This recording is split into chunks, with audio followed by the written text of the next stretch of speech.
সবার প্রথমে আমরা আজকে যে জাভাস্ক্রিপ্টের লেসন যেখানে শুরু করব, তো প্রথমে ফোল্ডার স্ট্রাকচার দিয়ে ফাইলপত্র বানিয়ে তারপর আমরা একদম বিগিনারদের জন্য এটা বিগিনার ফ্রেন্ডলি সেগুলো বানাবো। যে কোনো একটা ফোল্ডারে একটা ফাইল বানিয়ে নিই।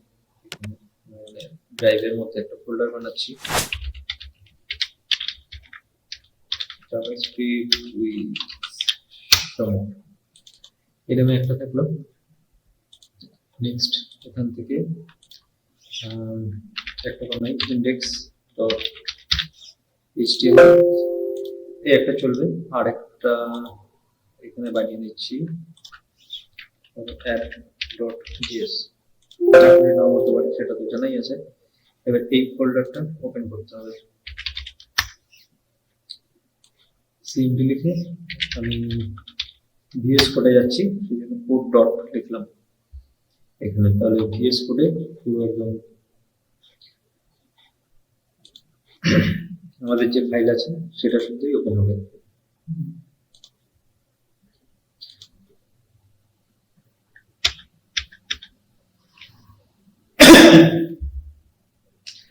এখন এখানে বেসিক যে টেমপ্লেট সেটাকে বানিয়ে নিলাম।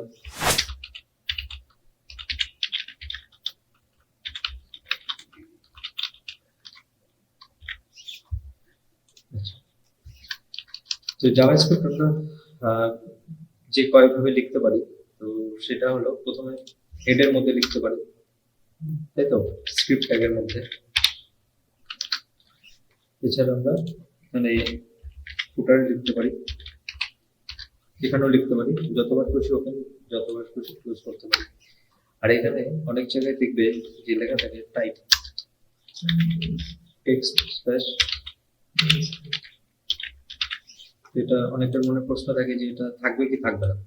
তো পুরোনো যে জাভাস্ক্রিপ্ট ভার্সন ছিল সেই ভার্সনে এগুলো প্রয়োজন হতো, কারণ ব্রাউজার বুঝতে পারতো না যে এটা কিসের কোড। তো স্ক্রিপ্টিং ল্যাঙ্গুয়েজ জাভাস্ক্রিপ্ট ঠিক আছে, কিন্তু জাভাস্ক্রিপ্ট প্রোগ্রামিং ল্যাঙ্গুয়েজ, তো এখন আর প্রয়োজন নেই, এটা না লিখলেও চলে। ঠিক আছে, ব্রাউজার এখন বুঝতে পারে যে এটা জাভাস্ক্রিপ্টের কোড। তো একই কাজ আমরা এখানে করতে পারি, এখানেও করতে পারি। তো প্রথমত জাভাস্ক্রিপ্টে কি কি করা যায় তো সেটা জানতে হবে।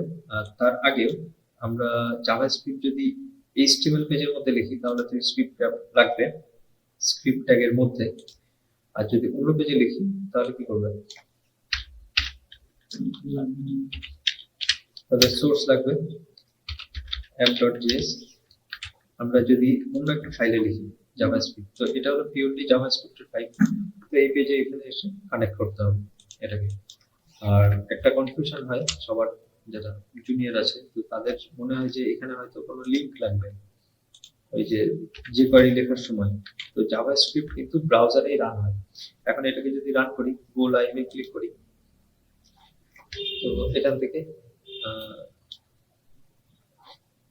যে আমার ব্রাউজার রয়েছে ডিফল্ট ব্রাউজার, এখানে কিন্তু আসবে এই টেক্সটটা। ওকে, তো টার্মিনাল থেকে এটা লাইভ করে দিয়েছি। এখন লিখে দিই জাভাস্ক্রিপ্ট উইথ ডেমো, এটা হলো আমাদের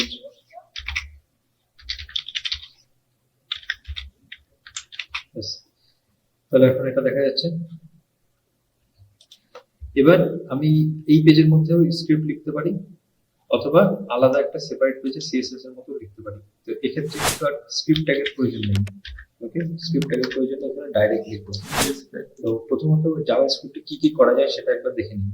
ওকে, জাভাস্ক্রিপ্টে কোনো কিছু যদি ডিসপ্লে করাতে হয়, ওকে, কোনো কিছু যদি ডিসপ্লে করাতে হয় তাহলে আমরা কিভাবে করতে পারি। যেমন এখানে আমি একটা ডেমো নামে কোনো একটা ডিভ নিলাম।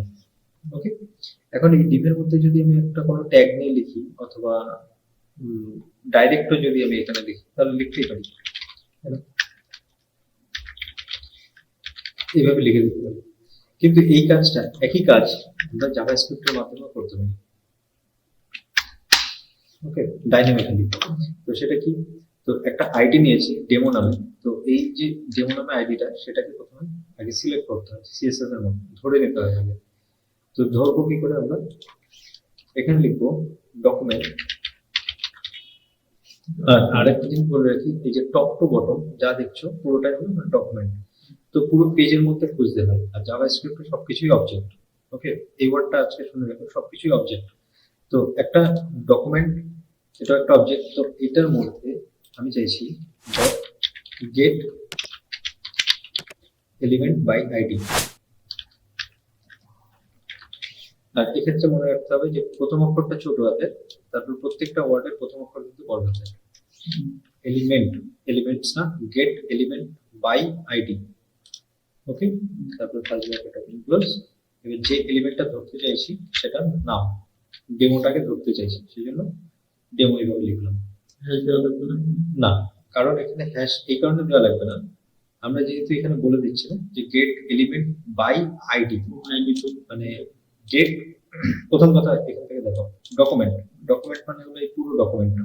ওকে, তারপরে বললাম ডট গেট এলিমেন্ট, মানে এলিমেন্ট বলতে ট্যাগের কথা বলছি, যে এলিমেন্টটাকে নাও বাই আইডি, আইডির দ্বারা, তাই তো? Simple English, get element by ID. শুধু এটা মনে রাখতে হবে যে এই প্রথম অক্ষরগুলো কিন্তু বড় হাতের, গেট ছাড়া। তারপর এখানে নামটা দিতে হবে, এখানে হ্যাশের প্রয়োজন নেই, আইডি বলেই দিয়েছি, তাহলে এটা হ্যাশের প্রয়োজন নেই। এরপর আমরা কি করব, dot I N N year, inner HTML. এখানে খেয়াল রাখতে হবে কি, ইনার কথাটা যেমন আছে আছে ছোট হাতের, এইচটিএমএল কথাটা কিন্তু বড় হাতের। ওকে, এরপরে ইকুয়ালস টু দিয়ে তারপর আমরা এখানে লিখে দিলাম, ধরো লিখলাম যে I am generated to JS5 full stop. আর শেষে এই সেমিকোলন যেটা দিলাম সেটা মানে ম্যান্ডেটরি নয়, মানে দিতেও পারো না দিতে পারো, কিন্তু এটা হলো রেকমেন্ডেড যে এটা দেওয়াটা উচিত সবসময়, কারণ এরপরে যদি আর কোনো কোড লেখো তাহলে কিন্তু এরর আসবে। ওকে, সেই জন্য সেমিকোলন দিয়ে টার্মিনেট করাটা উচিত। এখন দেখো এখানে টেক্সট আছে I am generated from JS5। এখন এই ফাইলটাকে আমি যদি এখন ইন্সপেক্ট করি, ইন্সপেক্ট করে দেখবো যে এটা কোথায় এসছে টেক্সটটা। এই যে ডিপ ডেমো, তার মধ্যে কিন্তু এটা ইনক্লুড হয়ে আছে।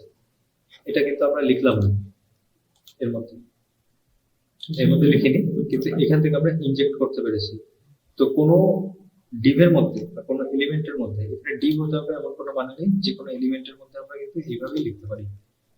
ওকে, যে ডকুমেন্টটাকে ধরতে হবে, তারপর সেই এলিমেন্টটাকে ধরতে হবে, তারপরে ইনার এইচটিএমএল লেখার পরে তারপর যেটা লিখতে চাইছো ইকুয়ালস টু দিয়ে সেটা। এখন শুধুমাত্র এমন নয়, তুমি যদি এটাকে চাও যে না এটাও একটা ট্যাগ হবে, তো সেই ট্যাগটাও লিখতে পারো। এখানে ধরো লিখলে স্ট্রং,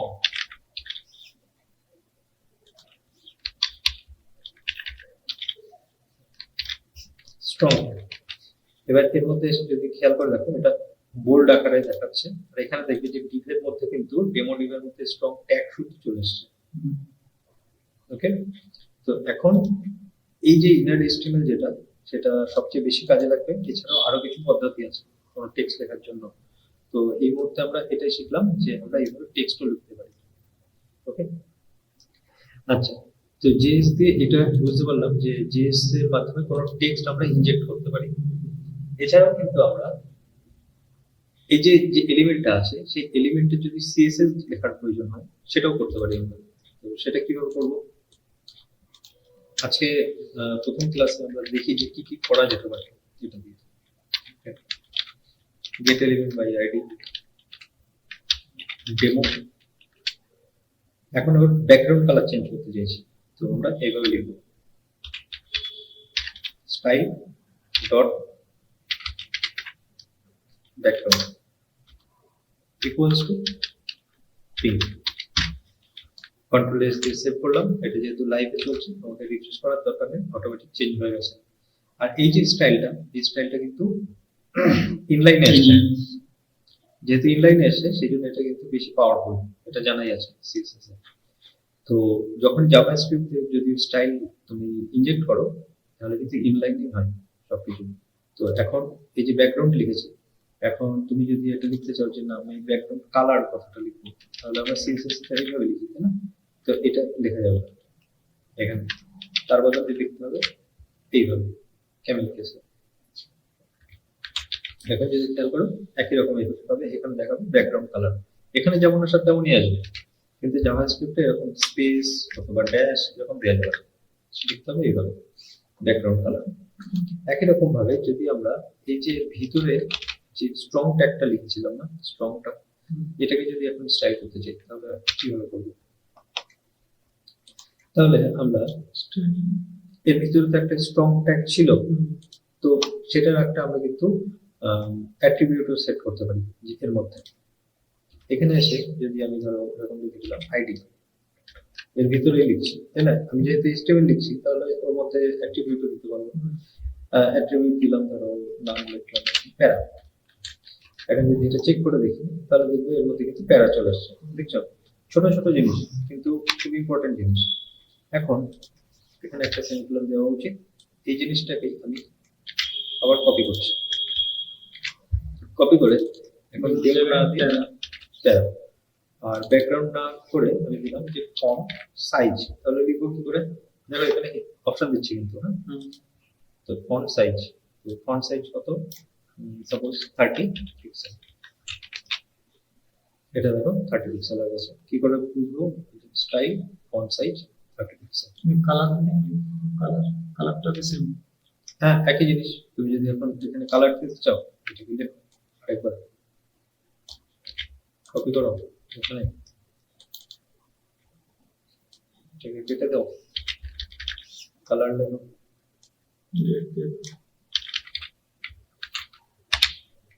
এটা রেড হয়ে যাবে। কনসেপ্ট ক্লিয়ার হলো তো? জিনিস একই, শুধু লেখার ধরনটা আলাদা, সিনট্যাক্সটা একটু ডিফারেন্ট, ঠিক আছে? এখন মনে হতে পারে যে আমি তো অনেকগুলো প্রপার্টি লিখবো এখানে, এ তো একটা একটা করে লিখলে তো এখানে ভর্তি হয়ে যাবে পেজ, তো তার জন্য অবজেক্ট শিখতে হবে। তখন আমরা এখানে একটা সিএসএস যেমন লিখতাম ওরকম একটা অবজেক্ট ঢুকিয়ে দিই, তাহলে একবারে পুরোটা হয়ে যাবে আমাদের।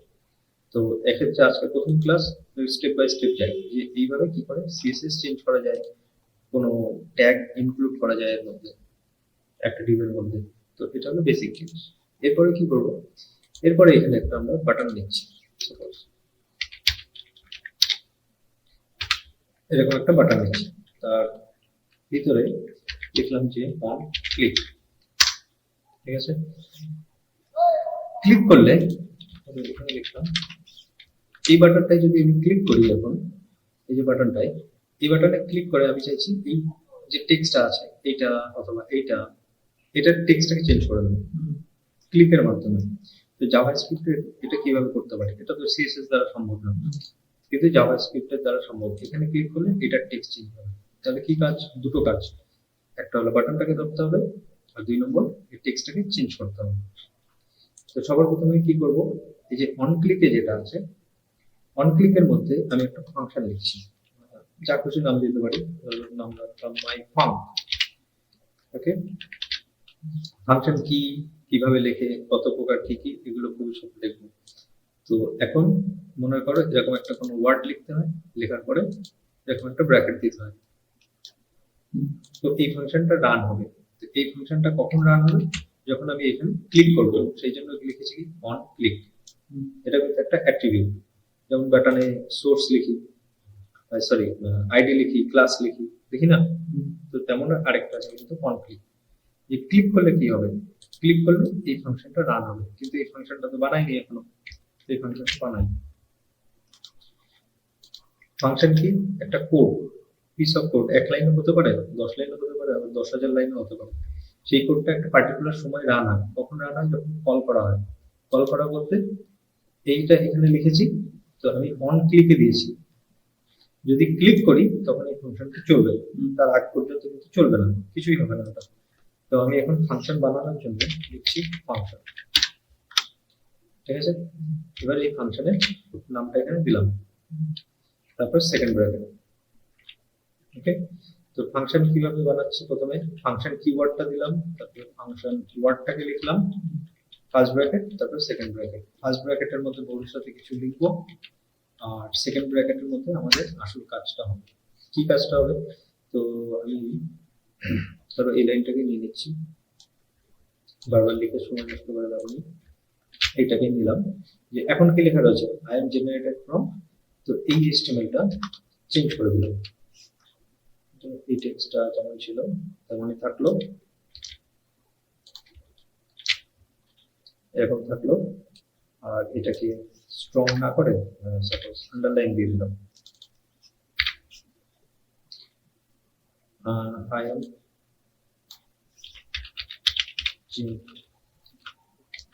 এরকম কিছু লিখলাম।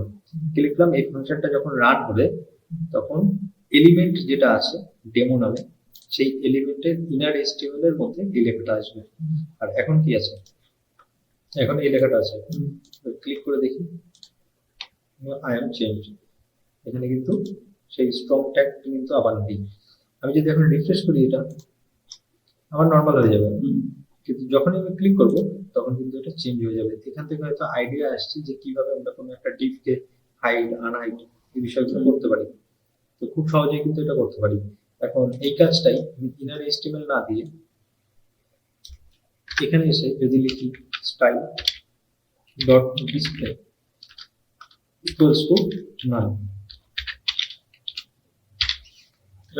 তাহলে কি হবে, এটা ক্লিক করলে হাইড হয়ে যাবে।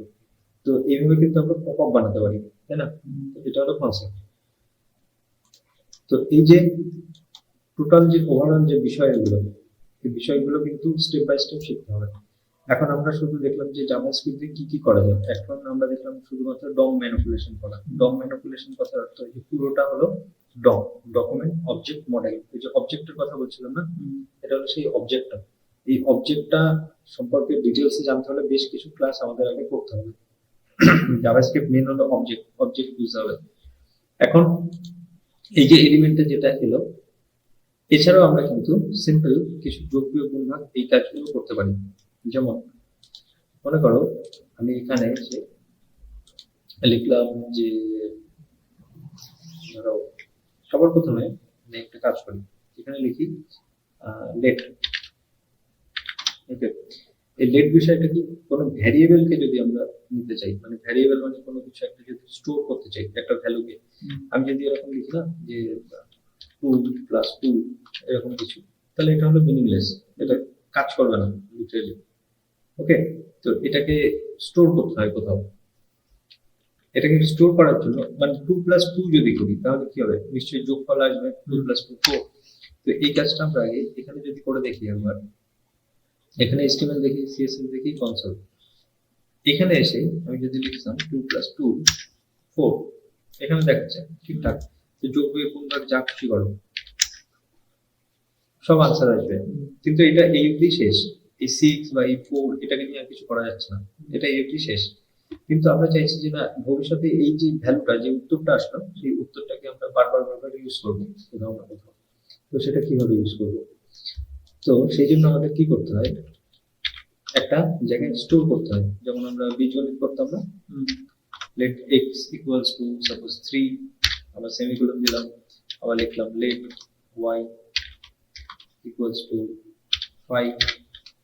ওকে, আরেকটার মধ্যে আমরা উত্তরটা রাখবো লেট z, এরকম রাখলাম। x y z এগুলো ভ্যারিয়েবল, এগুলো যা খুশি নাম হতে পারে। তো x না রেখে তুমি নাম 1 রাখলে তাহলে আরো বেটার হবে জিনিসটা। নাম 2, এটা দ্বিতীয় নাম্বার, এটা রাখলাম রেজাল্ট, এবার রেজাল্টটা থাকবে। তো রেজাল্টটা কি হবে, নাম 1 প্লাস নাম 2। ওকে, আর এখানে কিছু রুলস আছে যে এটা বেটার ওয়েতে লেখা। এইভাবে তুমি যদি গায়ে গায়ে লেখো অসুবিধা নেই, কিন্তু রিকমেন্ডেশন কি এরকম গ্যাপটা দেওয়া, স্পেস দিয়ে। ওকে, স্পেস দিয়ে, যাতে রিডেবিলিটি ক্লিয়ার থাকে। শুধু আমি বুঝলে হবে না, আমার কোড অন্য লোকেও তো দেখবে না, তাকে বুঝতে দিতে হবে। এখন এই রেজাল্ট আমি দেখবো কোথাও, তো এই রেজাল্টটা দেখার জন্য সাপোজ আমি চুজ করলাম এখানে একটা ডিপ, আর রেজাল্ট, এই ডিপটা চুজ করলাম। এখন বলো তো এর মধ্যে উত্তরটা কি করে দেখবো, এই ডিপের মধ্যে রেজাল্ট নামে ডিপের মধ্যে,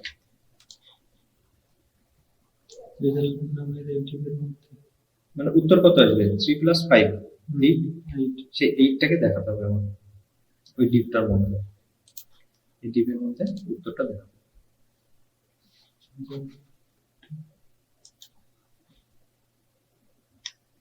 আগে ওই ডিপটাকে ধরে নিতে হবে। তো লেখো কাজ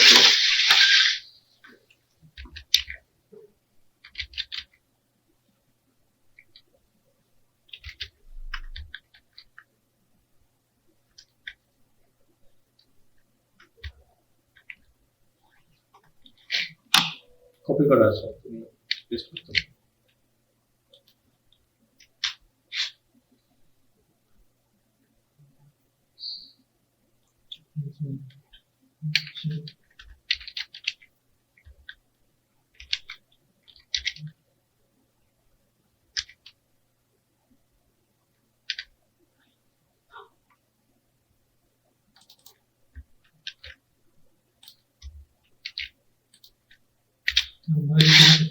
চেক করো, সেভ করো।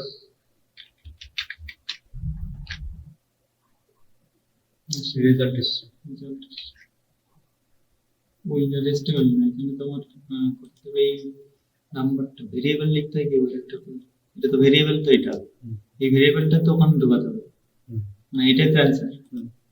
এইটা ঢোকাতে হবে কিন্তু এটা ইনার রেস্টে হল না। না, যা যা এতক্ষণে যা যা করেছি তার মধ্যেই আছে, শুধু তোমাকে ঠিকঠাক করে লিখতে হবে। রেজাল্ট যেটা আছে সেটা কি আছে, নাম্বার 1 ওটা হলো ভ্যারিয়েবল, নাম্বার 2 ওটাও ভ্যারিয়েবল, রেজাল্ট ওটাও ভ্যারিয়েবল। তো ভ্যারিয়েবল আর তুমি এখন যেটা লিখেছো না রেজাল্ট কোটেশনের মধ্যে, এই দুটোর মধ্যে তফাৎ আছে। তুমি যেটা লিখেছো সেটা হলো স্ট্রিং, মানে একটা ওয়ার্ড লিখেছো, ঠিক আছে? তো সেই জন্য ওটাই প্রিন্ট হয়ে গেছে, কিন্তু ওটা ভ্যারিয়েবল করতে হলে তোমাকে ওইটা না দিলেও চলবে, বা মানে বেসিক্যালি দিতেই হবে না। এটা দেখো এখন কালারও ম্যাচ করছে, এখন ওকে। এখন আমি চাইছি যে ওই যে 8 না এসে তোমাকে দেখাতে হবে যে কোন দুটো সংখ্যা আমরা যোগ করেছি সেই দুটো রেজাল্ট। তো সেটা কিভাবে দেখাবো? কোন দুটো আমরা যোগ করেছি, মানে 8 শুধু একটা যদি 8 থাকে তাহলে ওটা মিনিংলেস মনে হয়। তোমাকে দেখাতে হবে যে 3 + 5 = 8।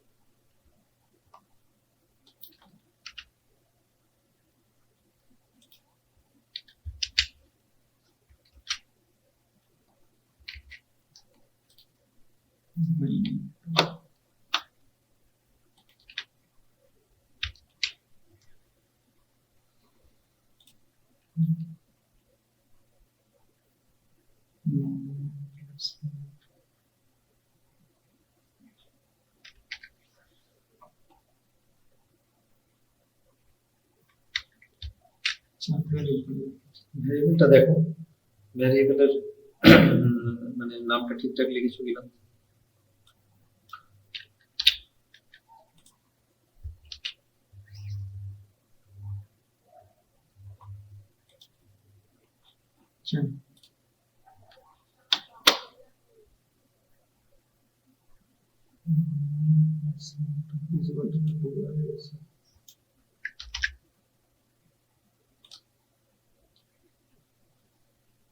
ডট দিতে হবে।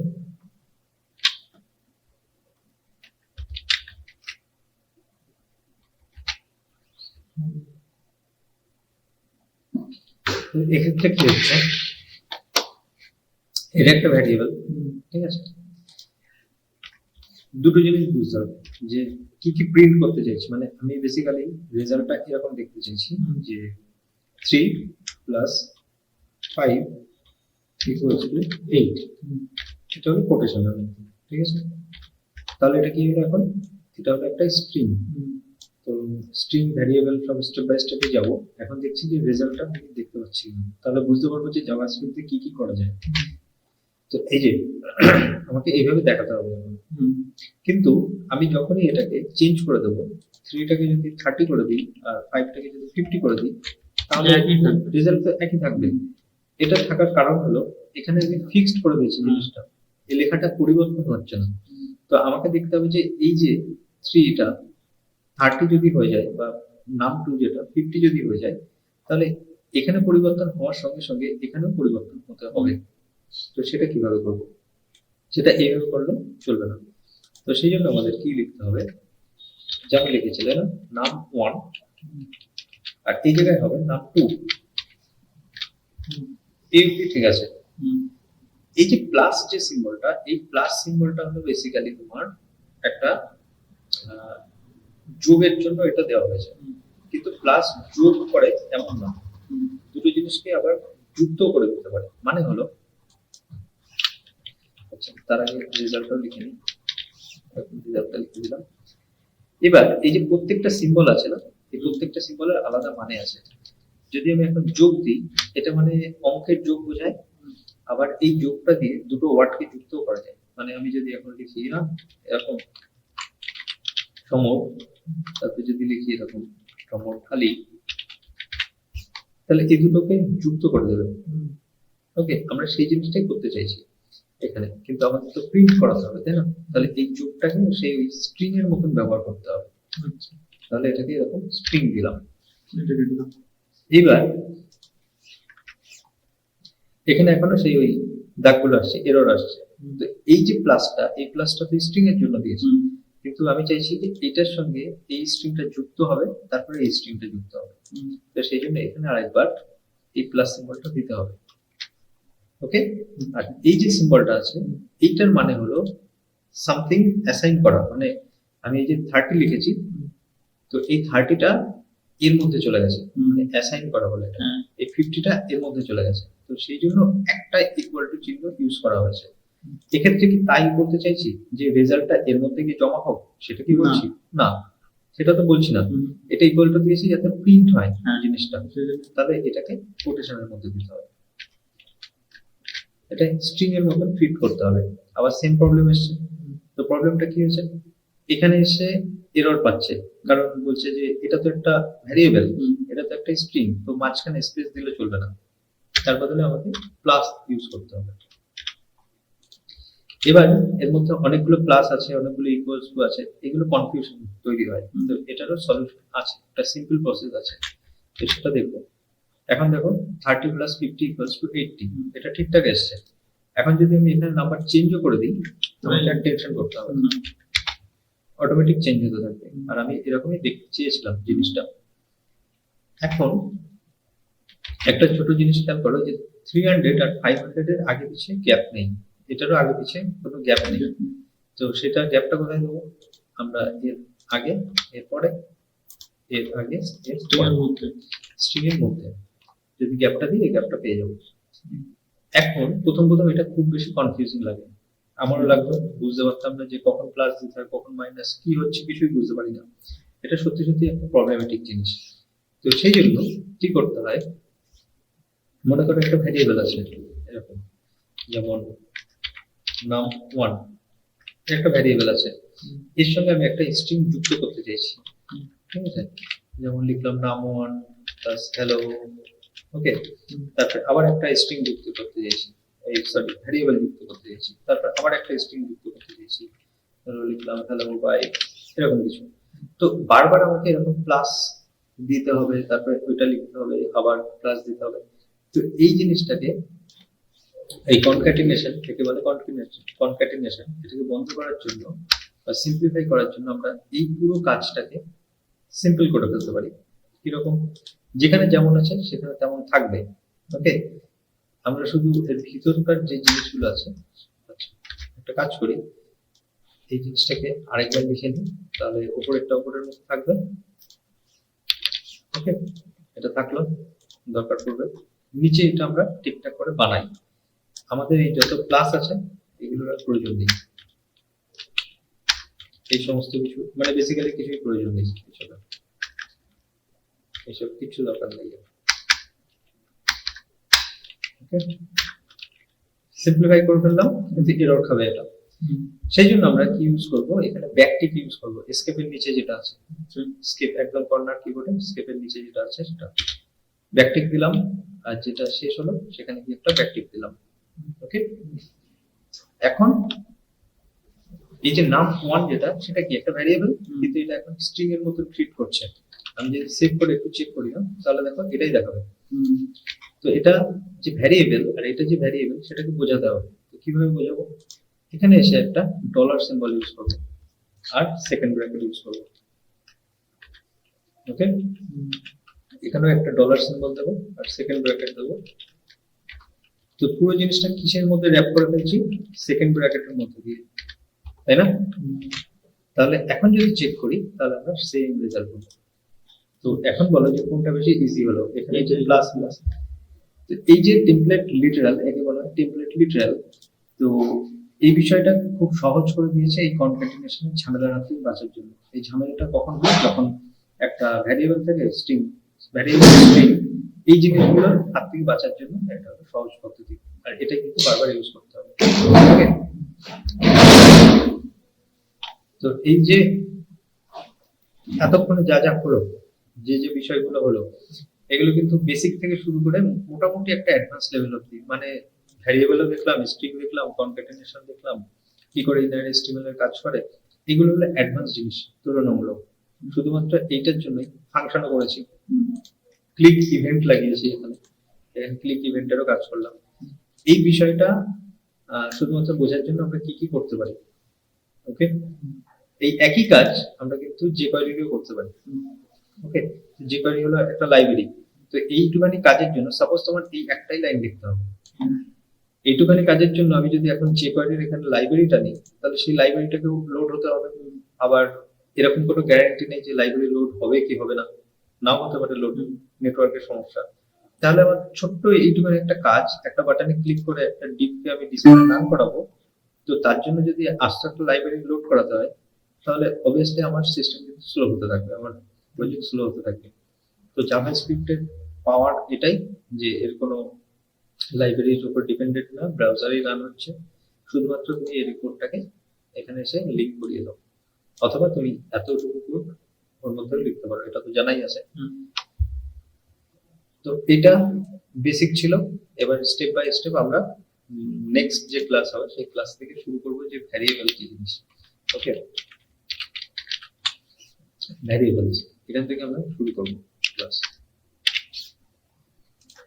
হোয়াট ইজ ভ্যারিয়েবল, ভ্যারিয়েবল কি কিভাবে লেখা যায় বা অ্যাকচুয়ালি কি, এটা কনফিউশন থাকে সবার ক্ষেত্রে। আর জাভাস্ক্রিপ্ট শিখে গেলে পিএইচপি ইজি লাগবে তখন। পিএইচপি মোটামুটি বেশি ক্লিয়ার, তো দুটোর মধ্যে সিমিলারিটি পাবে, তো খুব বেশি সময় লাগবে না।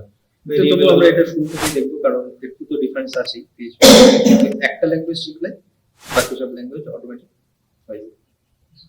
তাহলে আজকে এই পর্যন্ত রাখি, পরে